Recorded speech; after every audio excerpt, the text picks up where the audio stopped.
I'll never forget the moment he walked in all swagger and no substance, a man who thought he could rewrite a company's soul without reading its code, Maxwell Granger Max. As he insisted, strode into Nexora Systems' Seattle headquarters, like he'd just bought the place, his Rolex catching the fluorescent light, his tailored suit screaming ambition. I watched from my corner of the open-plan office, arms crossed, coffee cooling in my mug. 7 years at this tech firm, and I'd seen egos come and go. But Max, he was a storm waiting to break, and I was the one he'd never see coming. I'm Penelope Harper, 32, Director of Systems Architecture at Nexora, or at least I was. That Monday morning, I'd built the backbone of this company, a back-end infrastructure so streamlined it saved us from a failed acquisition 5 years ago. It wasn't just code. It was a patented system, my name etched in the U.S.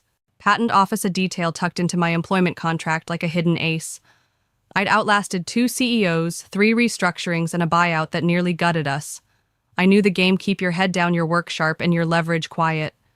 But Max didn't know leverage. He didn't know me. He stood at the front of the conference room, all 6 feet of him, flashing a grin that never touched his eyes. "Call me Max," he said, voice smooth as a sales pitch. "I like things lean, fast, and efficient. We're doing great things starting now." The room clapped, a weak, obligatory sound, like kids at a school assembly. I stayed silent, my pen tapping the edge of my notebook. He talked about vision and disruption, buzzwords that meant nothing without context. Nexora wasn't a startup. It was a machine, and I'd built its engine. But Max didn't care about engines. He cared about headlines. That first week was a masterclass in chaos. Max canceled our project review meetings I'd run for years to keep our systems airtight, and replaced them with vision strategy syncs that felt like TED Talks gone wrong. By Thursday, he'd fired 3 mid-level managers, 2 via email. Their desks cleared before lunch. Then he started tweaking our flagship software product. My product without a clue about its architecture. I'd designed it to be secure, scalable, a fortress of code that kept 82% of Nexora's operations humming. The previous CEO had called it my legacy, urging me to patent it. "Penelope," he'd said, "if you leave, we'll beg you to come back." Max hadn't read that memo. He hadn't read anything. By the second week, he called me tech lead instead of my actual title, a small jab that spoke volumes. In meetings, he'd cut me off mid-sentence, his eyes sliding past me to praise junior staff for ideas I'd pitched months ago. Classic power play: demean, discredit, dismiss. I kept my cool, my voice steady, but I started documenting everything, every decision, every email. Then came Friday morning. Max strolled into my office, leaning against the doorframe like he was auditioning for a corporate drama. "Penelope, can we talk?" he said, his tone clipped. I gestured to the chair across my desk. He didn't sit. "I'll be blunt," he said, as if honesty were a gift. "You've been here a long time, maybe too long.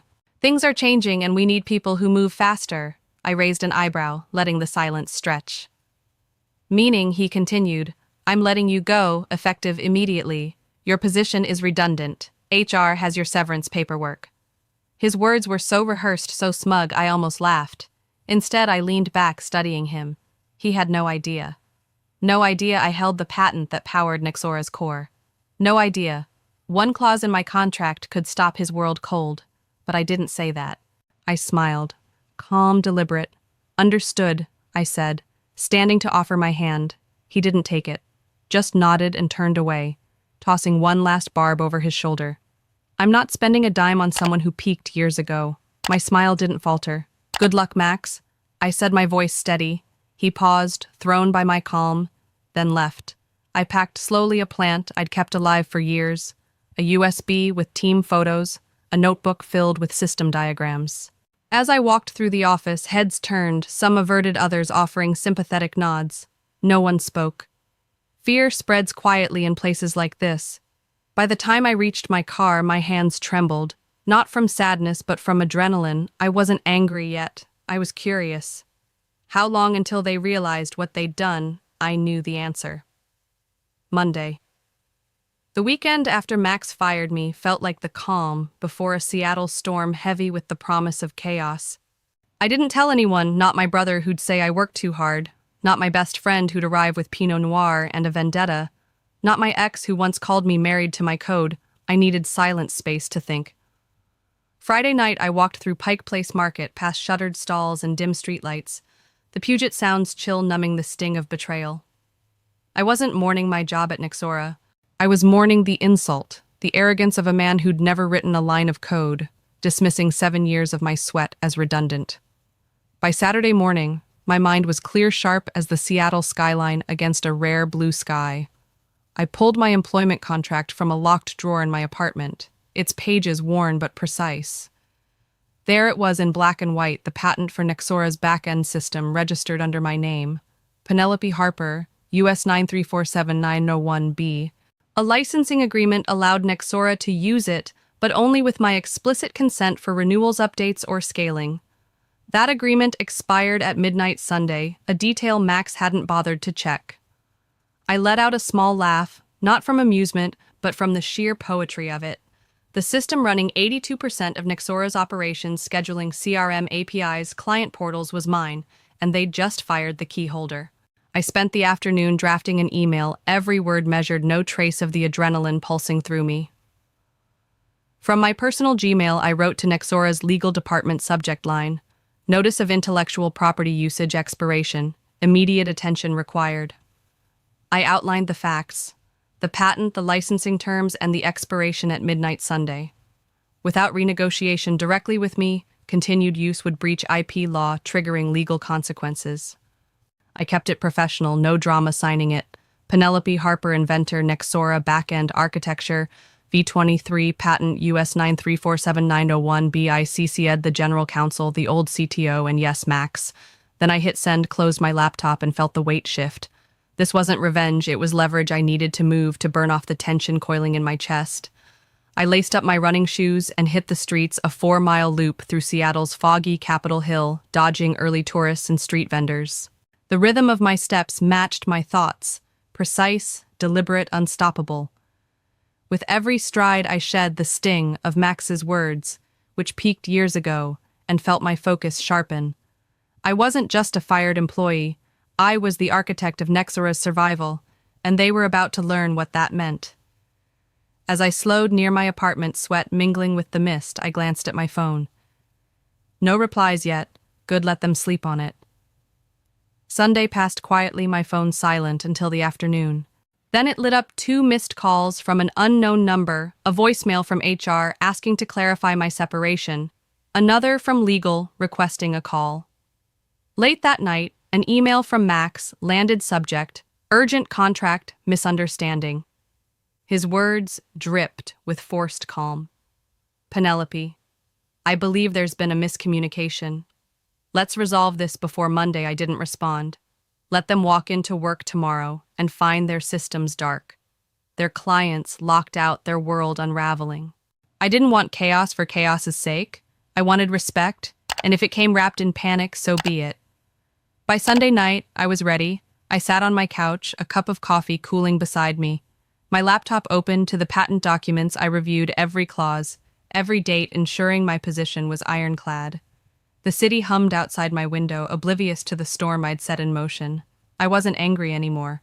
I was focused, a programmer debugging a system, except this time the bug was Max. Tomorrow, Nexora will see what happened when you erased the person who built your foundation. I closed my eyes, the Puget Sound's distant rhythm in my ears, and waited for Monday. Monday morning broke over Seattle like a glitch in the Matrix, the city's gray skyline mirroring the chaos I knew was unfolding at Nexora Systems. I'd spent Sunday night imagining their servers, stuttering client dashboards, blank Max's smug grin unraveling. My email to legal had been a fuse, and today it ignited. I sat in my apartment, sipping black coffee, watching the clock tick toward 8 a.m., the official start of Nexora's workday. By 8:07, my inbox erupted, system, error alerts, urgent please. Max's name in all caps. I leaned back, pulse steady, and let the storm rage. This wasn't sabotage. It was a consequence, and I was its architect. The first email came from IT backend, authentication failed, urgent. Then another from a product manager, clients can't access dashboards. Penelope, please call. Max's was the third, a single line, "Emma, please call me now." He'd used the wrong name, a slip that made me smile, sharp and fleeting. I didn't call. My phone buzzed with voicemails, HR legal, a junior engineer. I'd mentored her voice. Shaky. "Penelope, the whole system's down. What's happening?" I let them stack each one a brick in the wall Max had built around himself. Nexora's lifeblood scheduling CRM APIs, client portals ran on my patented system, and without my consent, it was legally dead. I sipped my coffee, the Puget Sound glinting outside my window, and waited for them to feel the weight. By 8:30, I was ready to step into the fire. I dressed deliberately, black blazer, crisp white shirt heels, that clicked with purpose, and drove to Nexora's downtown headquarters, a glass tower looming over Fifth Avenue. I didn't use the employee entrance, the one I'd slipped through for 7 years, with a travel mug and laptop bag. Today, I walked through the front lobby, my heels echoing across the marble floor, a sound that turned heads. The receptionist, a young woman named Claire, blinked when she saw me. "Ms. Harper." She stammered, her hand hovering over the phone. I smiled, calm as a still lake. "I have a meeting with legal." She nodded, dialing quickly, her fingers trembling just enough to betray the office's panic. The elevator ride to the 7th floor was silent, my reflection sharp in the mirrored doors. I wasn't here to beg for my job. I was here to negotiate as the patent holder, the one they couldn't erase. The legal conference room was stark, all glass and steel, with the general counsel, Mr. Whitaker, flanked by 2 associates and a senior advisor from an old merger. Max was conspicuously absent. Whitaker stood, his handshake firm, but his eyes wary. "Penelope, thank you for coming," he said, voice smooth but clipped. "We want to resolve this amicably." I took the seat at the table's far end, letting them come to me. "I'm all for clean resolutions," I replied. "I assume you've reviewed the licensing agreement." He nodded, adjusting his glasses. "Your claims are valid, the patent's yours, and the renewal expired at midnight as stated. We'd like to propose a retroactive extension, 1 year, same terms, full access." I smiled, a slow, deliberate curve. "That won't work for me." A murmur rippled through the room, the advisor scribbling furiously. "I'm not here for old terms." I continued, voice steady. "I'm here to renegotiate. Your systems are down, correct. Client platforms, internal reporting, developer access, all offline." Whitaker hesitated, then nodded. "Yes." I leaned forward, my gaze locking with his. "Then let's talk numbers. I want $12 million for the next 12 months, non-exclusive renewable quarterly full system support through me or my approved team, and a public acknowledgement of my patent in company records." The silence was thick, their faces a mix of shock and calculation. An associate cleared her throat. "That's a significant increase." I didn't blink. "It's reflective of value, something this company's forgotten how to measure.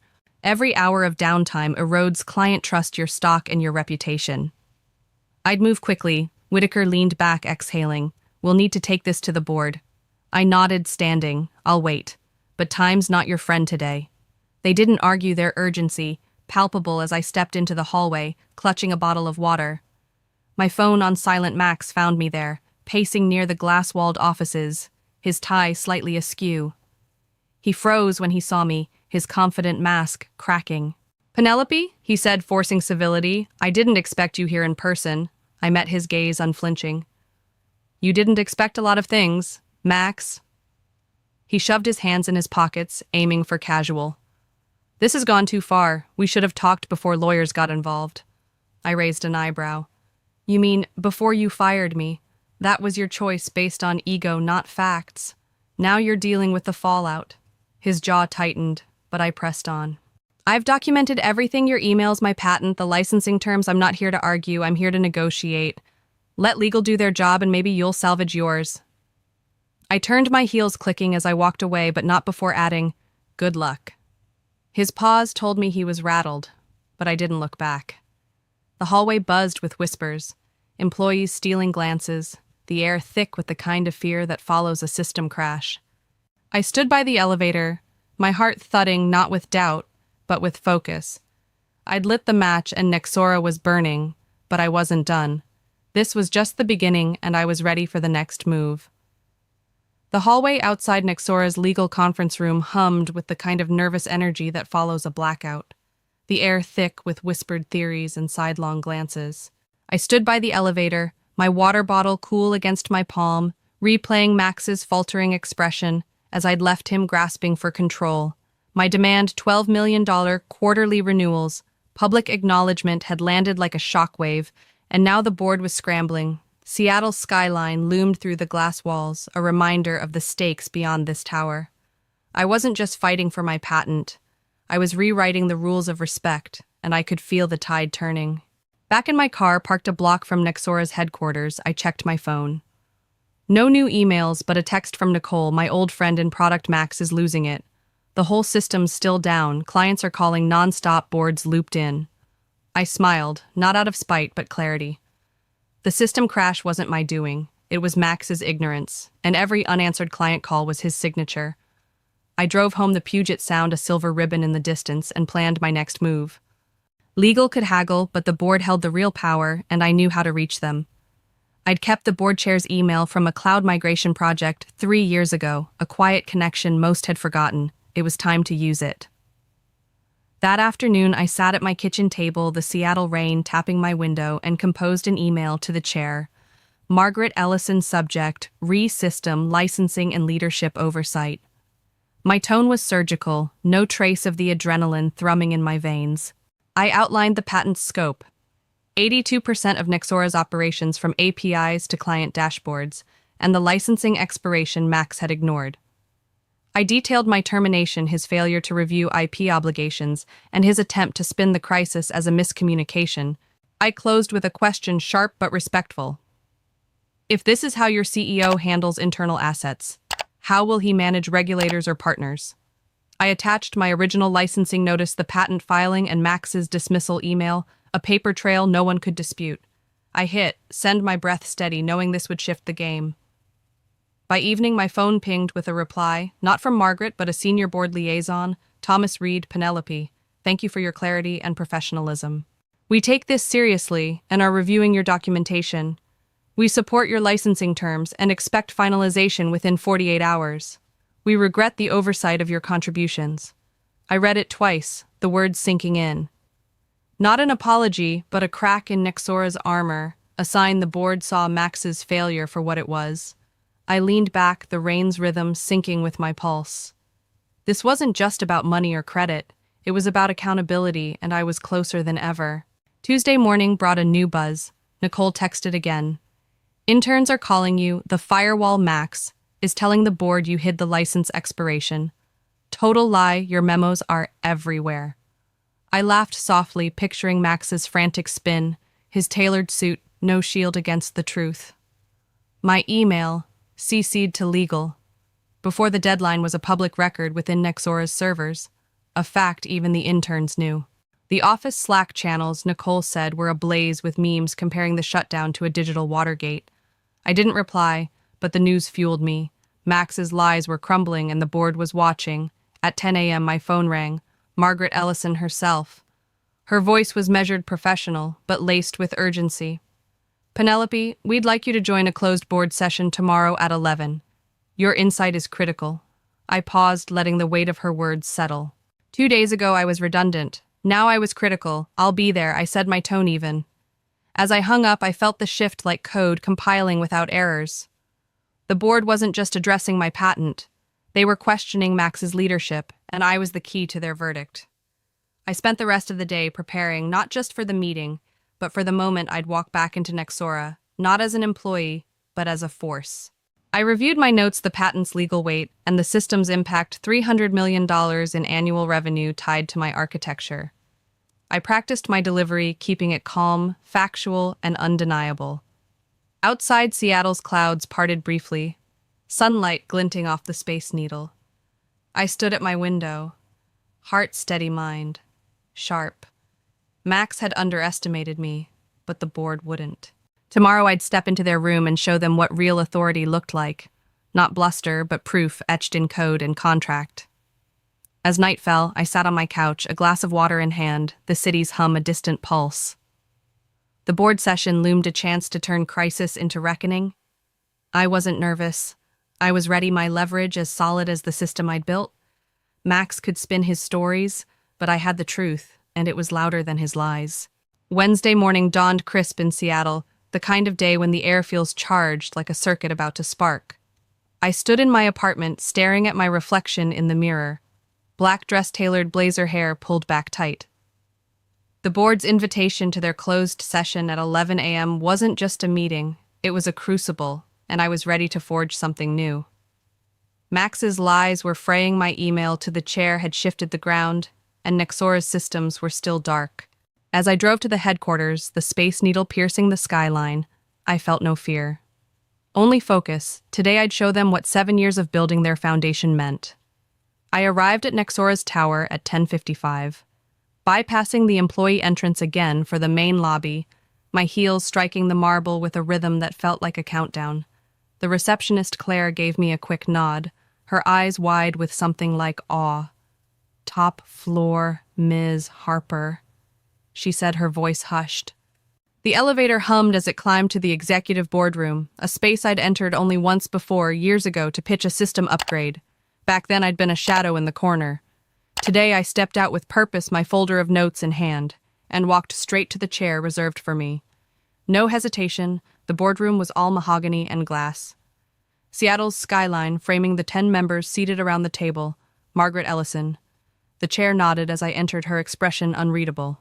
Max sat opposite, arms crossed, his phone, face down like a surrendered weapon. His tie was flawless, but his eyes betrayed him. Worry, not confidence. Margaret opened with formalities, her voice steady. "Penelope, thank you for joining. We've reviewed your documentation and terms. We'd like your perspective before we deliberate."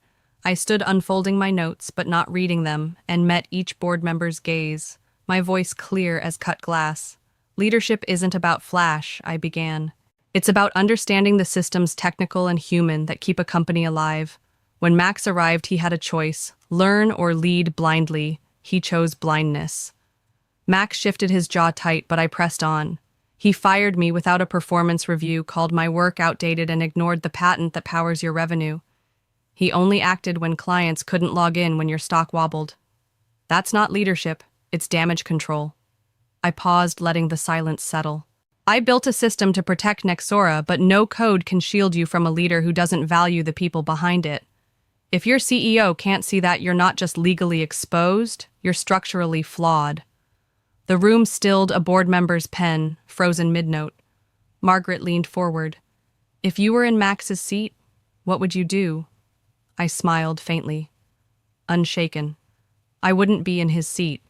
I'd be beside someone who knows products, respects culture, and reads contracts. I'd build trust, not titles, and I'd never let ego blind me to the people who keep this company standing. A murmur rippled approval in some eyes, tension in others. Margaret cleared her throat. "Thank you, Penelope. Please wait outside." I nodded, leaving my notes on the table, and stepped into the hallway, the door clicking shut behind me. 10 minutes later, raised voices leaked through the wall, Max's sharp and defensive blaming, legal the CTO, even the weather for his oversight. I stood by a window, Seattle's ferries dotting the sound, and felt a calm certainty. His deflections were a dying signal, drowned out by my evidence. At 11:47, Margaret emerged, her face composed. "Penelope, please join us again privately." I followed her back inside. Max was gone, his chair empty. She sat folding her hands. Effective immediately. "Maxwell Granger is on administrative leave pending review. We're issuing a statement recognizing your patent and leadership in resolving this crisis." She slid a draft across the table. I read aloud, voice steady. "We acknowledge Penelope Harper's innovation and intellectual property as vital to Nexora's success." The words hit me harder than I expected, a validation not just for me, but for every woman in tech who'd been erased. "How would you like to proceed?" Margaret asked. I leaned forward. "I've agreed to the licensing. $1, $2 million quarterly. As stated, I'll consult for 90 days to stabilize the system with no full-time return. And I want a framework to protect employees, IP reviews during transitions, whistleblower channels, mentorship for junior staff." She nodded. "Consider it. Done." As I stood, she added, "Penelope, You didn't just save the system, you saved us. I walked out, the weight of days lifting, not gone, but lighter, like a program finally debugged. In the hallway, Nicole waited, her grin wide. He's suspended, she whispered. I nodded. For now, it's a start. She laughed, eyes bright. You're a legend, Pen. I smiled, glancing at the office beyond, where employees moved with a new energy, fear, giving way to possibility. The boardroom had been my stage, but this, the shift in the air, the truth laid bare, was my victory. I wasn't done yet. I'd consult, I'd protect, and I'd make sure no one else was dismissed, like I'd been. As I stepped into the elevator, Seattle's skyline gleaming, I knew this wasn't the end. It was a reckoning, and I was its author. The air in Nexora's Seattle headquarters felt different by Friday, like a server room after a reboot, quiet but alive with new signals. At 2:03 p.m., the internal announcement went live, a digital thunderclap. Max Granger suspended pending investigation. Penelope Harper, architect of the core system, formally recognized. I stood outside the building, watching employees stream out their cautious smiles and quick nods. A silent chorus of change. I didn't crave their applause. I craved the shift, a culture where competence couldn't be erased by ego. As I drove home, the Puget Sound shimmering under a rare sun, I felt the pieces of my fight settling not into closure, but into purpose. The following Monday, I met with Nexora's legal team, not to douse fires, but to build safeguards. I proposed a framework, mandatory IP audits during leadership changes, anonymous reporting channels tied to the board, and a mentorship program to empower junior engineers to claim their work. They agreed, their pens moving as fast as my words. I signed a 90-day consulting contract. My terms clear, autonomy, no full-time tether. The office buzzed with whispers of my return, but I was no longer theirs.